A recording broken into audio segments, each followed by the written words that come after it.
முதலமைச்சர் மு.க.ஸ்டாலினின் உடல்நலம் குறித்து நேரில் விசாரித்திருக்கிறார் கமல்ஹாசன் எம்பி. இது தொடர்பான விவரங்களை செய்தியாளர் கோகுல் வழங்க கேட்கலாம். கோகுல், விவரங்களை பகிர்ந்துக்கலாம். முதலமைச்சர் மு.க.ஸ்டாலினை மக்கள் நீதி மைய தலைவரும் நாடாளுமன்ற உறுப்பினரும் நடிகருமான கமல்ஹாசன் அவருடைய முகாம் அலுவலகத்தில் சந்தித்திருக்கிறார். உடல்நலம் குறித்து முதலமைச்சர் நேரில் சந்தித்து கமலஹாசன் விசாரித்திருக்கிறார்.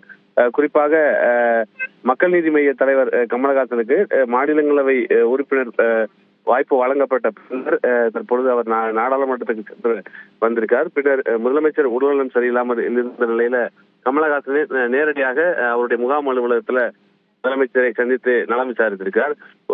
தொடர்ந்து கட்சி தலைவர்கள் முதலமைச்சரை சந்தித்து நலம் விசாரித்து வரக்கூடிய நிலையில திமுக கூட்டணியில் இருக்கக்கூடிய மக்கள் நீதி மையத்துடைய தலைவரும் நடிகருமான நாடாளுமன்ற உறுப்பினருமான கமலஹாசனும் சந்தித்திருப்பது ஒரு முக்கியத்துவம் வாய்ந்ததாக பார்க்கப்படுகிறது. ஸ்ரீராம், விவரங்களை வழங்கியதற்கு நன்றி கோகுல்.